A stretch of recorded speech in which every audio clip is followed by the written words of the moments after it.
রাবণ যেরকম গেরুয়া পরে সন্ন্যাসী যে বোকা বানিয়েছিল মা সীতাকে, সেরকম যদি মমতা বন্দ্যোপাধ্যায় হিন্দু সমাজকে বোকা বানায় তাহলে সীতা হরণ হয়ে যাবে, সীতার অগ্নি পরীক্ষা হবে তখন। ধর্ম রক্ষার জন্য ধারালো অস্ত্র রাখতে পারি। প্রত্যেক হিন্দু বাড়িতে অস্ত্র থাকা প্রয়োজন, কারণ প্রত্যেক বাড়িতে নিয়ম হচ্ছে, হিন্দুদের বাড়িতে আগে অস্ত্র ছিল। এই যে আমরা দশমীর দিন সমস্ত কিছু ধুয়ে আমরা রাখি, পুঁটি মাছ রাখি, কেউ কোথাও পুঁটি মাছ রাখে, কোথাও নিয়ম হচ্ছে ওখানে অস্ত্র রাখার নিয়ম ছিল। দশমীর দিন অস্ত্র পুজো বা অস্ত্র পূজন ভারতের সংস্কৃতি তথা বাংলার সংস্কৃতির অন্যতম অঙ্গ। পরবর্তী সময় ওটা কৃষি যে সমস্ত সামগ্রী, নাঙল, এইসব কোদাল, এগুলোরও পুজো হতো, কিন্তু অস্ত্র পুজো ভারতের সংস্কৃতির অঙ্গ। হিন্দুদের অস্ত্র রাখা উচিত। কেন অন্য সমাজ রাখলে হিন্দু সমাজের আপত্তি কোথায়? কারবারের জন্য যদি অন্য সমাজে রাখতে পারে, হিন্দু সমাজে রাখতে পারে।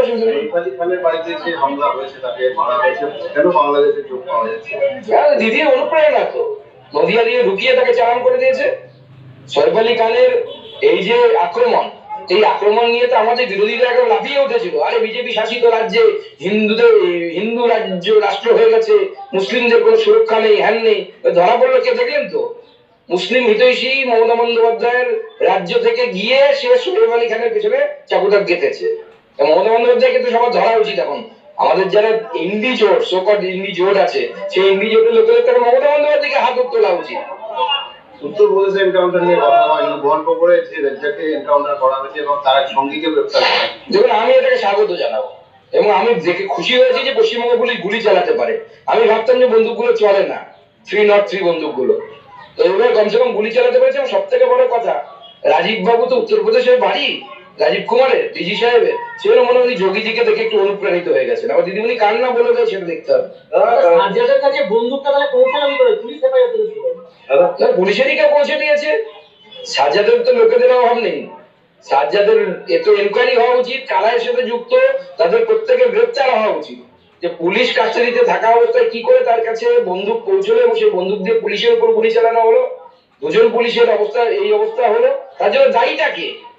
আপনারা যাকে এনকাউন্টার করলেন মেরে ফেললেন, কিন্তু এই যে এত বড় একটা ব্রিচ অফ সিকিউরিটি হলো, ভারতবর্ষের যে স্ট্রাকচার, সেই স্ট্রাকচারকে ভেঙে ফেলা হলো। বলতে গেলে ভারতবর্ষের একটা ধারা আছে যে এই অনুসারে কাজ হবে, কোর্টে নিয়ে যাওয়া হবে, কোর্টকে আমরা সেফেস্ট জোন বলে মনে করি। সেই জায়গায় যদি অস্ত্র পৌঁছে যায়, তাহলে কোর্ট থেকে যাওয়ার পথে এই অবস্থা হয়, তাহলে খুব আগামী দিনে পশ্চিমবঙ্গের পুলিশের উপর কারো বিশ্বাস থাকবে না। এবং পুলিশ এনকাউন্টার করেছে, আমি বলবো ভালো কাজ করেছে।